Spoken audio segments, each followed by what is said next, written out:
Welcome to Life is for Living. I'm your host, Kylee Buckley, and I'm here with David J Riddell. Welcome, David. Thank you. Good to be here. Yes. So today we're going to do chronic fatigue syndrome. Mm. It's something I think all of us, at some extent, probably if we're hardworking and juggling a lot of facets of our life, it can happen to us where we get exhausted. Well, as you know, the body goes through daily cycles, 24-hour cycles of fatigue, sleep, rest, restoration, work, fatigue. Chronic fatigue is distinguishable because sleep doesn't heal it or fix it. You can wake up in the morning just as exhausted as you were when you went to bed. It is debilitating, it is severe, it is a tease because it can come right and then whack you when you least expect it and you're down again. Any exertion can put you to bed for days. Trying to mow the lawns or vacuum the house can lay you up for hours. And I want at this point to make a distinction between a biological chronic fatigue and what is more an emotional problem, such as PTSD or battle fatigue. Now, PTSD is emotional in its essence, as is battle fatigue. It is a kind of burnout, and that should not be confused with ME, otherwise known as myalgic encephalomyelitis, which is a purely biochemical issue, a problem really with the mitochondria, which are the energy sources of the cell. Turns out that ME/chronic fatigue as a biological and biochemical phenomena often begins with antibiotic overuse in teenage years. The Barr-Epstein virus, otherwise known as glandular fever, sometimes known as the kissing disease, is a result of teenage promiscuous kissing, and it can actually invoke an autoimmune condition. Combine that with antibiotic overuse for the glandular fever condition, and you've got a very, very severe chance of falling gravely ill with ME. Now, it often begins in teenage years as a result, and it can carry on through until the mid-20s. I've known of cases of chronic fatigue that have gone 10 and 15 years. I've known of other cases that cleared up in a matter of weeks. You don't know, you can't predict it, and just when you think you're through it, it'll sneak up on you and whack you down again. So it's a severe condition.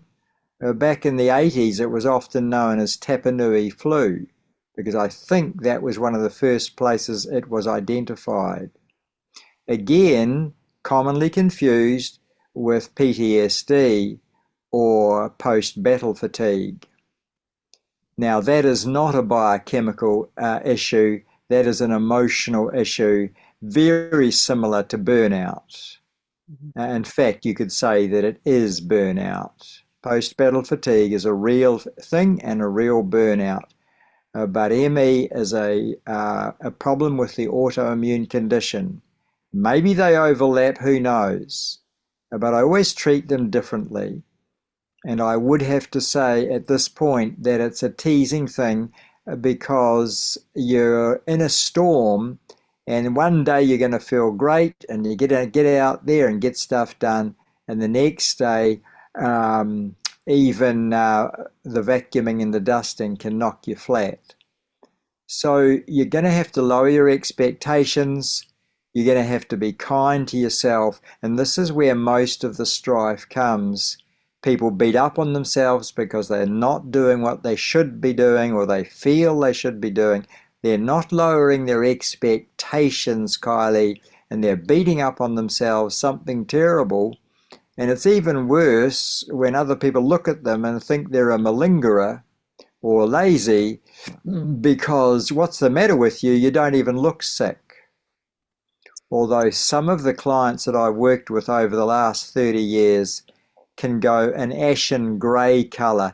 There's a problem with the hemoglobin, there's a problem with the iron levels, and as a result, they can barely get out of their own road. And you wonder what the matter with you is, you wonder what's really going on. We're fortunate in New Zealand that we have a couple of world experts on this very subject. I'm thinking now of Ros Vallings and etc. And we spend about 20 minutes on this lecture in the Living Wisdom 2-week block course because everybody in the class either has someone in the family or knows somebody that's been knocked over by this problem, and they're wanting to know what they can do to help. Mm-hmm. I've only ever heard of one miraculous recovery through prayer. I have heard of people recovering through taking health food shop supplements. And I've heard of one person who, after using putty to glaze their glass house, completely recovered, evidently from the acetic acid in the putty. So goodness knows it's a woolly subject, but I do think that it begins with the Epstein-Barr virus and the antibiotic overuse, trying to treat that virus. So that's probably as much as I've got to say, but working with clients, I really want them to trim the sails, as it were, because they're sailing through a massive storm, and if they don't trim the sails, they're going to get tossed around like crazy. Mm-hmm. By trimming the sails, I mean lowering their expectations for themselves and maybe understanding it enough to explain it to others who think that they're having them on, or who think that they're pulling a sickie, or who think they're just depressed. A lot of misunderstanding around this topic, but after 20 or 30 years of treating it, I feel like I've got a few clues on the subject, but I certainly haven't got all the answers. Right. You've got an interesting note here in your book that the will is present, but not the ability, and this distinguishes it from depression. So they want to do things, but the body just doesn't. That's right. In depression, even the motivation is lacking. What's the use? Why bother? Who cares? That's depression. But with ME, the motivation is there, but the body will not respond. The body is not up to it. It's, you know, I'm an athlete and I love to run middle and long distance. But, you know, if I've just bust myself on a mile or a 1,500 metre, I do not then have the energy to run a 100-metre sprint. Even if I want to, I can't do it. I'm exhausted, and exhaustion is a real thing.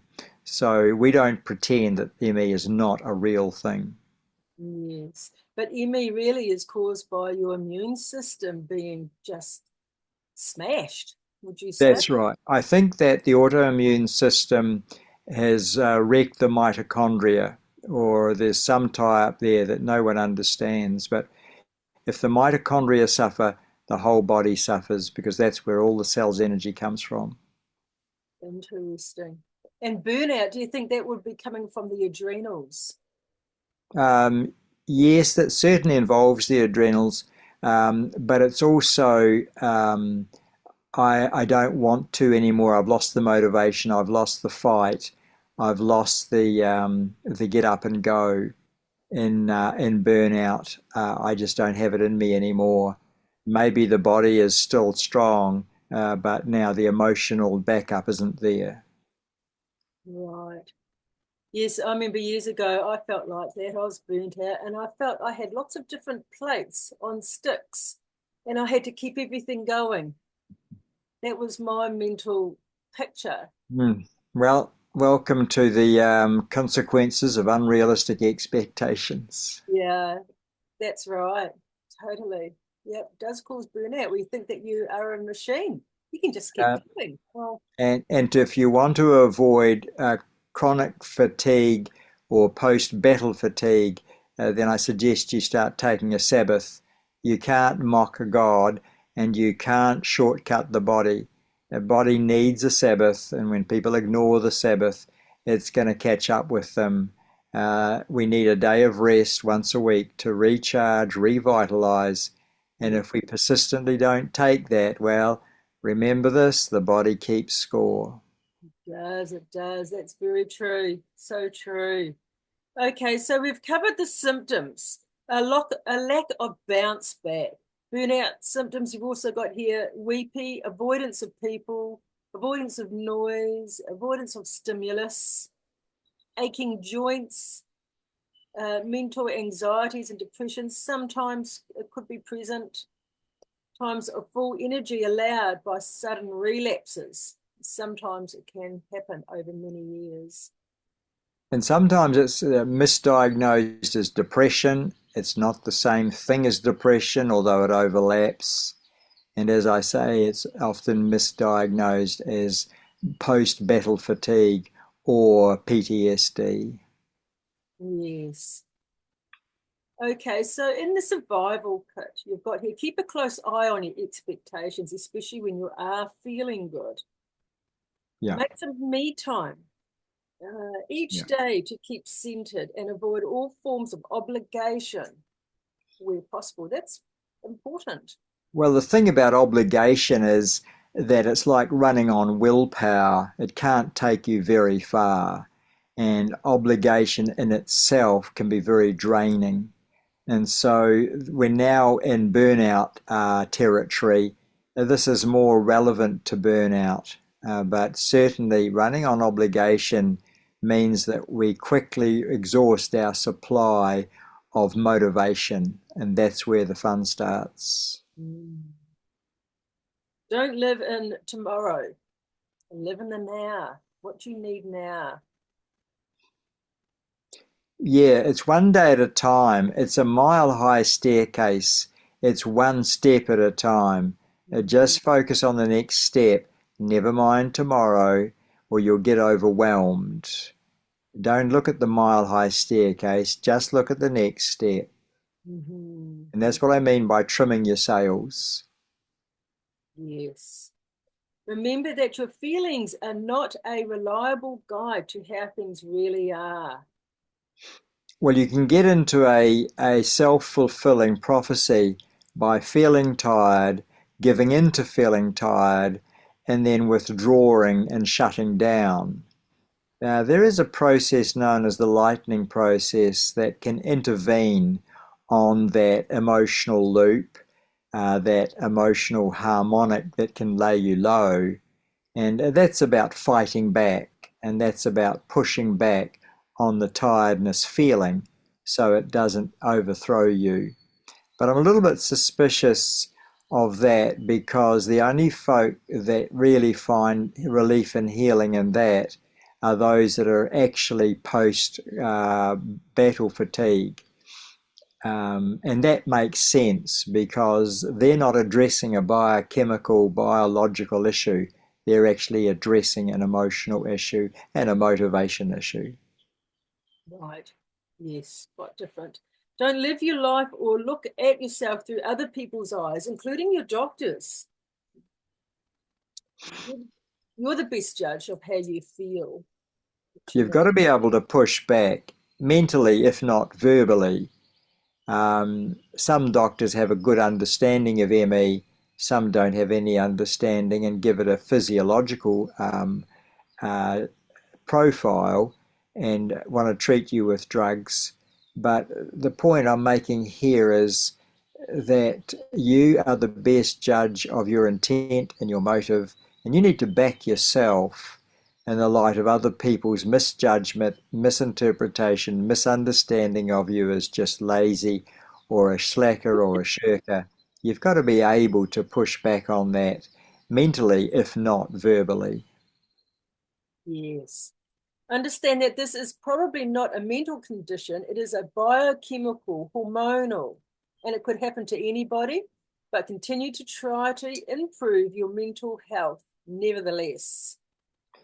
Yes, and I'll go on the record too as saying there was a massive increase in ME immediately after the COVID vaccinations were rolled out, because they did exactly what the body didn't need. They alerted the immune system against itself and created civil war. That's how they work. The mRNA works by invoking civil war in the body, and that's exactly what ME is. It's autoimmune civil war. Yes. And that was due to the P36 deletion syndrome, which is all part of the injection, but never mind. Look to the increasing presence of God on your life to heal you daily. Several of my clients have been healed by prayer, some after many years of suffering. And to connect with that, you've got here, adopt the serenity prayer as your own. Develop a sense of praise and gratitude. Yes, well, the serenity prayer is very useful in as much as it reminds us that there are some things we can change and we need to do whatever that takes, and there are some things we cannot change and therefore we must accept them. And knowing the difference is where the wisdom lies, and knowing the difference is where I, as a counselor, can make a difference, showing them not to beat up on themselves for something they actually cannot change. Yes. And if it is burnout, the more you rest, the quicker you'll heal. Yes, that's correct. Although with the rider that says if our own mind is not our friend and we're in a constant state of inner conflict, it takes a lot longer to recover from burnout. If you're your own worst enemy, if your mind is not your friend, it takes a lot longer to recover from burnout. Okay, so here's some questions to ask yourself if you're suffering from any of these conditions. Am I or am I not being gentle with myself today? Yes, I confront people with that one. You know what it's like to be kind to your son, your daughter, your best friend, but are you also being kind to yourself? And that's where I get some hums and some ha's and some very embarrassed shuffling around, because they know that they're not being kind to themselves. They're actually beating up on themselves for failing to meet their performance targets, and that's not going to help. Yes. And lastly, am I or am I not getting too optimistic about how much I can take on? Well, I use a phrase with my clients and my students called a healthy pessimism about how much I can do in a day. And they invariably ask me, what does that look like? What does that mean? And I say, well, to begin with, set aside 1 hour a day that is unspoken for, 1 hour a day that isn't filled with tasks and appointments and work and obligations, so that when that hour turns up, you're free to kick back, absorb the shocks, I don't know, use the bathroom, read a magazine, look at the paper, get something to eat. Just something that is an obligation-free hour, just to catch your breath and get your ownership of your life back. And that works wonders for most people. Mm-hmm. Works for young mothers too. They need an hour of me time that isn't already filled with something. Just to sit back and smell the roses. And if they haven't got any roses, well, maybe they could count the number of coffee cups they went through that morning. But, there is a need to have that healthy pessimism by just building in every day an hour that is not obligated already. I think that's good for everybody to do that. Yeah, it works a treat. And the Sabbath. Keep the day I've never known anyone to be bored during that hour. Well, thank you, David, for your wisdom today. So, guys, this is about burnout and chronic fatigue. My pleasure. Thank you. I hope it was helpful. Thanks, David.